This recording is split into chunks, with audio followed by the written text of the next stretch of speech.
Welcome to InFocus. I'm Stella Essenmacher. And I'm Leon Friedrichowitz. With Spirit Week at Pali and a busy news day around the world, we have a lot to get to. But first, here's some important announcements from today's campus bulletin.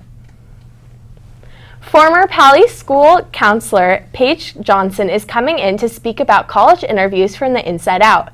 The role of a college interview, how to prepare for one, and what to expect during an interview will be the topic of the conversation.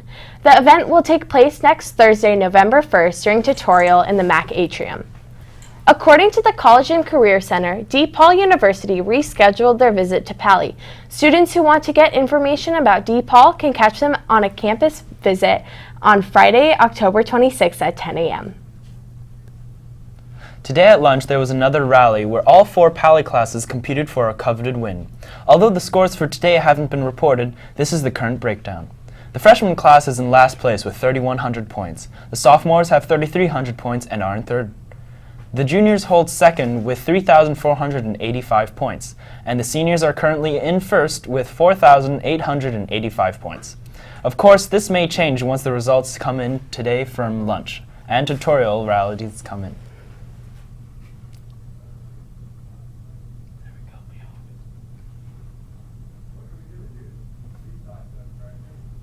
And with the tutorial rally only minutes away, students are excited to learn even more. Rally will take place during tutorial. Today's game is Hungry Hungry Hippos, and students will get a chance to win one of the awesome Pali t-shirts. It's going to be a lot of fun. Can't wait to see you all out there. Back to you in the studio. Moving on now from what's going on around campus to what's happening in the world and locally today. Let's take a look at what's topping today's headlines in today's News Minute. Police say a device discovered in the Time Warner Center mailroom of CNN's offices was a live explosive constructed with a pipe and wires. It was addressed to former CIA Director John Brennan. The building was evacuated as the bomb squad and emergency crews responded. A law enforcement source said it was similar to devices addressed to Hillary Clinton, former President Barack Obama, and Democratic mega donor George Soros, which were also discovered today. This story is still breaking. The Mega Millions ticket worth $1.6 billion has been sold in Simpsonville, South Carolina. The ticket was sold at KC Mart.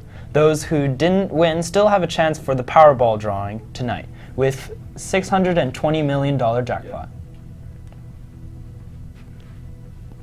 There are a lot of problems in the world, but the United Nations tries to solve some of them. And Kyle has been learning more. What do you have for us today, Kyle? Well, Stella, on this day in 1945, the United Nations was officially founded. After the failure of the League of Nations to prevent the Second World War, plans were made to form a stronger global organization. On April 25th, the UN Conference on International Organization met in San Francisco and drafted the UN Charter. On October 24th, the United Nations was officially founded after the Charter was ratified by the 5 permanent members of the United Nations: France, the Republic of China, the Soviet Union, the United Kingdom, and the United States. The primary goal of the United Nations is to promote international cooperation and to create and maintain international order, and it was founded following World War II to prevent such a catastrophic event from happening again. Well, that's all from me. Back to you, Stella and Leon. Thanks for that, Kyle. We have a lot more in focus for you when we come back. But first, let's take a short break. Don't go anywhere, Pally. He wear no shoes shine, he got tall jam football, he got monkey finger, he shoot Coca-Cola, he said, I know you, and you know me. One thing I can tell you is you got to be free. Come together right now over me.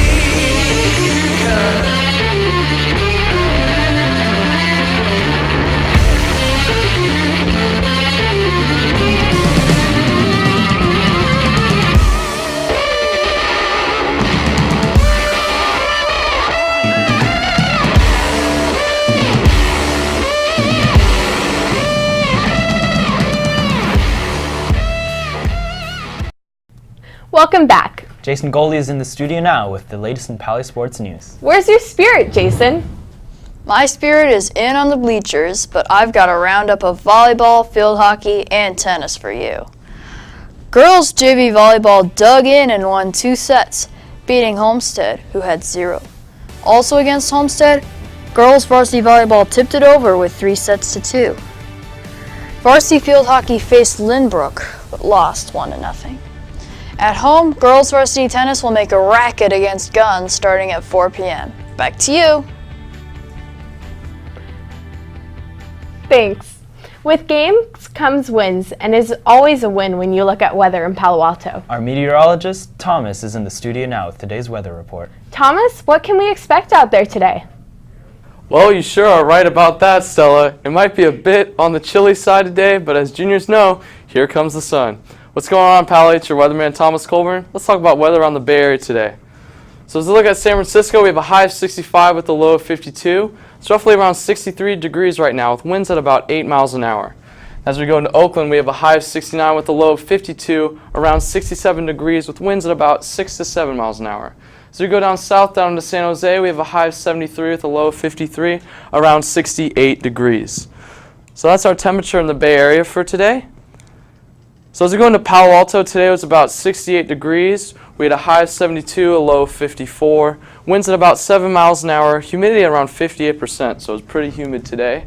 So we look at Thursday and Friday, we have highs of 71, 74, 56, and 54 as the lows. Looking pretty sunny both days. So as we look at through the weekend, it's a high of around 80, and through the rest of the weekend's around 70 degrees. Thomas Colburn, your weatherman, back to you in the studio. Well, that does it for today's episode. Be sure to visit our website to check out old episodes, check the bulletin, or to send us an email. Until next time, have a great day, Pally.